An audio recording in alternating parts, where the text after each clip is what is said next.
Howdy folks, and welcome to Moab, Utah. More importantly, welcome, if you will, a 2026 Honda Passport TrailSport. And we were lucky enough to be brought out here in order to drive this off-road. So we're going to be able to give you some impressions of its off-road capability, which has been improved over the previous model. Now you guys know that we've had a lot of experience with TrailSport vehicles, both in Colorado and abroad. So now we get an opportunity to take it out here and really hammer it, and we're going to do exactly that. Now, if you're wondering about numbers and a bunch of other stuff, yeah, don't worry about that, that comes later. All right, let's do it.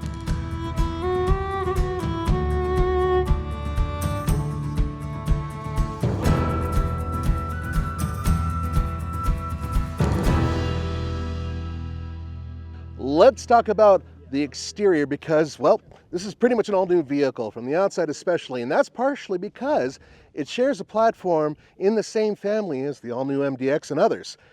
This is a new front end. Non-functional, but everything else is pretty much functional, and that's including, look at these, yes, recovery points. And actually, they're kind of an interesting story in their own because those recovery points, the way they are now, the way they stick out, well, they had to make sure that they had their own little tiny crumple zones. So if they're hit, they give way. That way they are not like, javelins, but they're also super strong. So boom, you can pull it along. Let's look at the side. Check this out. No wheels. And these are actually specifically built for some off-roading. So they're inset, and they even have right here, look at that. That way you don't snag it on a rock and snap it off easily. That's huge. You might notice that these are General Grabber ATs, 31 inch. That's right, folks. Let's have a look. Now, the overall profile, very different than it was before. It's a little boxier. Kind of looks like a larger Ford Bronco Sport, but like someone blew it up and it increased. That's what I think, at least with the silhouette. Let's look at the back. Now, you do not see any exhaust ports. There's a good reason for that. They tucked them in underneath for a better departure angle. What that number is, we don't know yet, but it has improved. By the way, the design of this body, the way they built it, they've increased stiffness throughout. So over the previous vehicle, it's a much stiffer, stronger Passport. This vehicle has what is known as the IVTM4 all-wheel drive system. And we've used this system before, but they've improved it. Now, this is basically how the system works. You could take power up to 70% of it and send it back to the rear. You have clutches that are able to send up to 100% of that power to one side or the other in the back, functioning as a torque vectoring system. So on the road it will work, but off-road it will work. This means that you'll be able to angle a lot of power to the back when needed.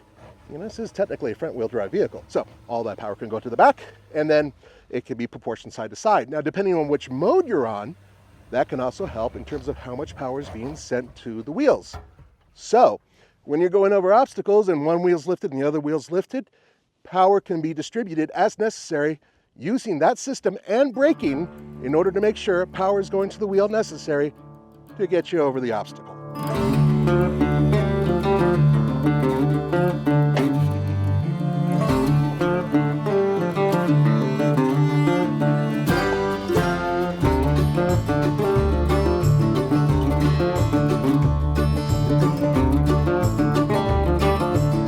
One of my favorite parts about having a TrailSport is the fact that it has armor underneath. Why? Because I'm abusive and I tend to bang the crap out of anything I'm driving, and including this vehicle. I've hit every skid plate several times.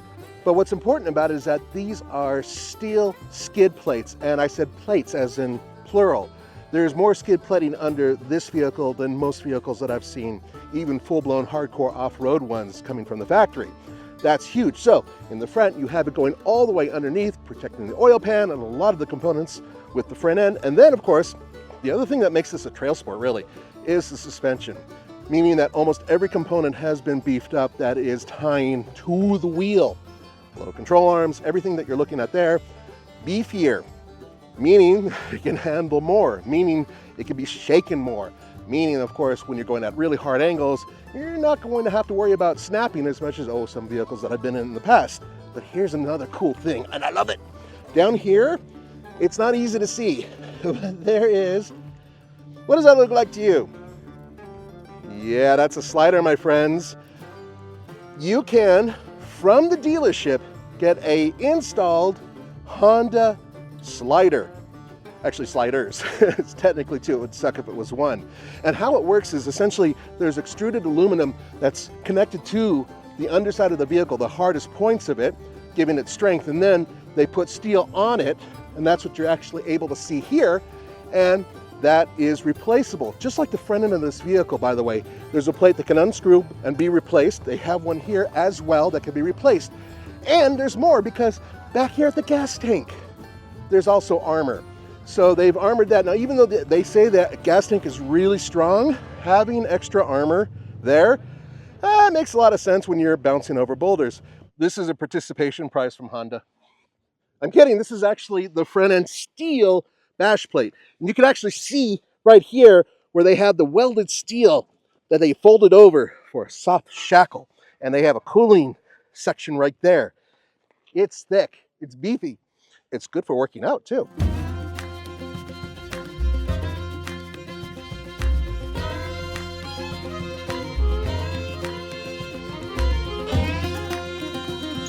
This is not our first go-around with TrailSport vehicles from Honda.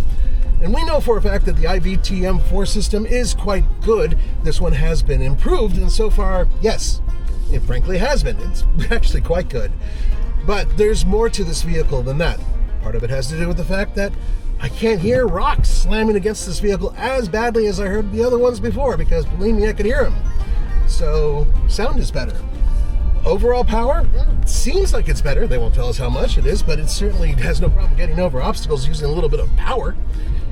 The suspension is really dialed in, but it's low. It's pretty damn low. I don't have the exact dimensions for you guys, sorry, but I will soon. In order to make sure that this thing still maintains good economy and everything else and handles well, it has to be relatively low.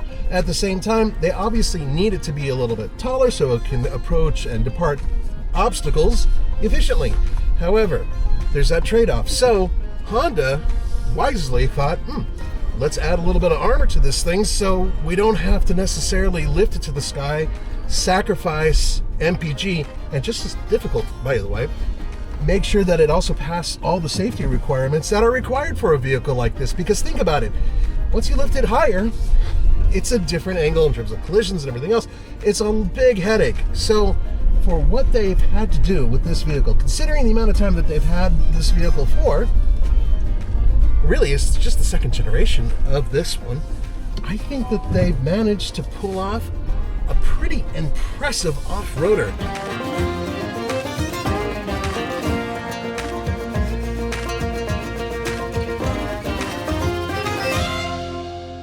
All right, let's take a look. Got some screens here, guys. Look at that. Good for off-roading.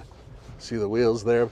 Now, if you look, you can see where the tires are going, but see that sideline there? That sideline indicates where the back of your vehicle is going, so it gives you the trajectory, which is huge. And then I'll switch to this screen here. Once again, those sidelines. And going over this hill, I can't see over the hood, but thanks to this camera, it certainly makes it a lot easier. This is actually really super useful. And there's tall vehicles, pickup trucks and whatnot that desperately need this. And that helps too, because that is a very accurate depiction of the path. Although, I'm a little disappointed with Honda because it's not showing the wrap on the car from the bird's eye view, whatever.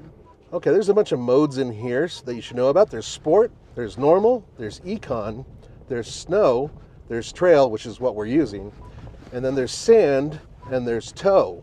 I'm pretty sure you'll be able to figure out exactly what those things do. But trail mode, now consider this.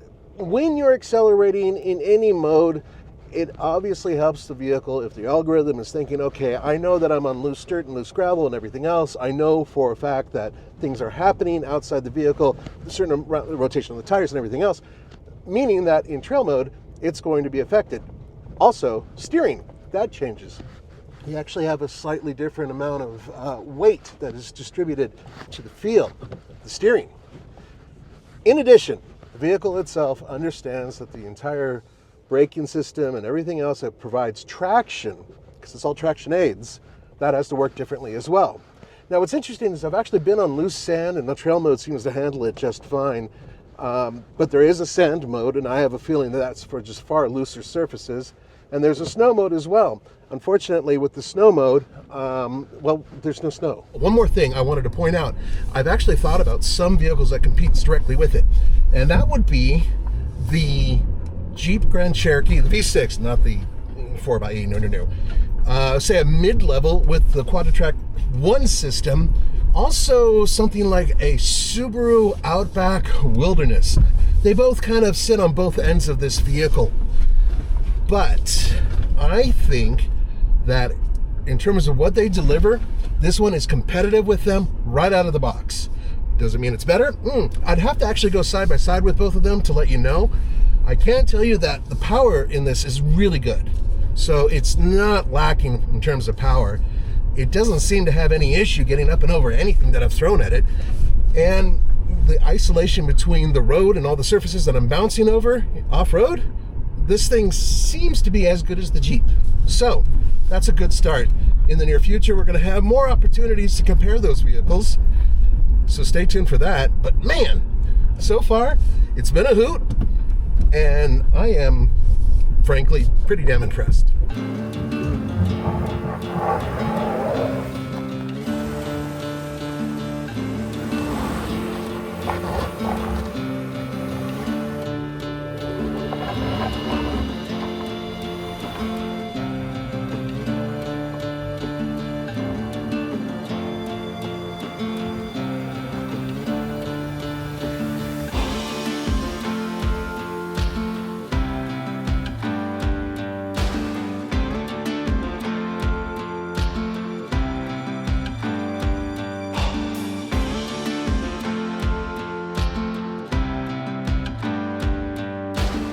Okay, so aside from the fact that we have a brand new 2026 Honda Passport TrailSport sitting right here, we also wanted to show you its older, larger brother, which is the Honda Pilot TrailSport. This is the current model.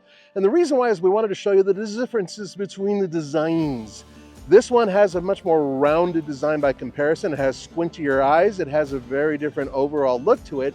And its current brother, the current model Passport, looks very much the same. However, this is a whole different thing. And part of that has to do with the fact that it is on, for a Passport, a brand new platform, has an entirely different front end, completely different silhouette. It sits differently. It has a different type of stance. It's got 31-inch tires. And the overall look of this vehicle is definitely changed. So it has what I like to call its own Passport identity. You like what I did there with the whole Passport identity thing? Yeah, I thought I was being clever too. I'm going to take my glasses off, doing a disclaimer in a very dramatic way, because we're not able to really show you a whole lot of the interior of this vehicle. It's pre-production, but I can show you this. Check it out.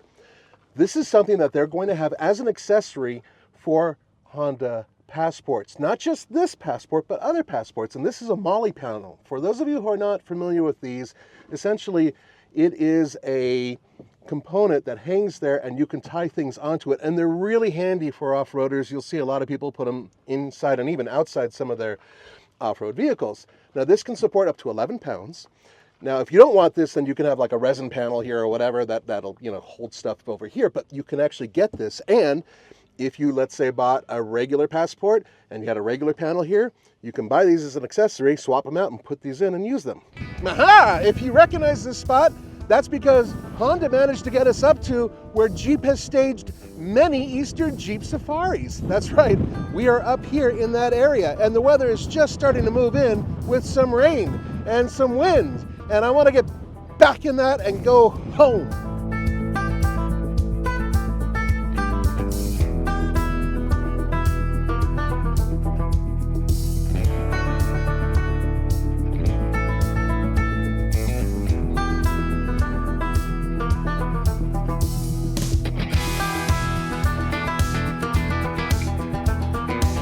We are still at the very early stages of this vehicle. Bear in mind that this is a pre-production vehicle, and Honda was nice enough to let us bash it off-road, which was awesome.